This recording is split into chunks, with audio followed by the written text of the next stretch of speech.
الجميلة جدا ناهد زيدان مرات الفنان باسل الخياط ليها فيديو منتشر جدا مؤخرا بتقول انها في مرة كانت معدية جنب التلفزيون وشافت باسل الخياط، رجعت كده خطوتين لورا وبصت عليه بتركيز وقالت بينها وبين نفسها ان الراجل ده في يوم من الايام هيكون جوزي.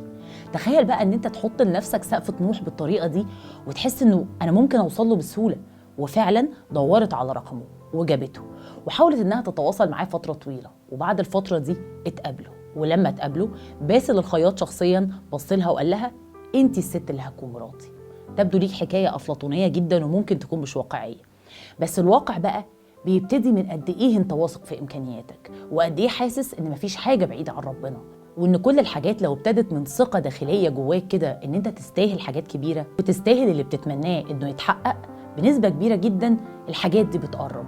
بغض النظر عن كل الكلام اللي ليه علاقه بقانون الجذب او قد ايه الحاجات لما بتعوزها بتقرب ليك، بس الواقع بيقول انك لما تشوف نفسك كبير كل حاجه بتتمناها كبيره او الناس كلها شايفاها صعبه بتقرب ليك جدا، ولما بتحصل الناس بتحس انها حاجه مش منطقيه او ده شيء لا يصدق. بس الواقع والحقيقي ان في انترفيوهات كتير جدا الفنان باسل الخياط ومراته بيحكوا الحكايه دي وبيقولوها بمنتهى الرومانسيه اللي تخليك تحس انه ما هي بتحصل اهي. وهنا بقى الواحد يسال نفسه سؤال: هل كتير احنا اللي بنشوف نفسنا قليلين ولو اتمنينا حاجات كبيره صعب جدا ان احنا نحققها؟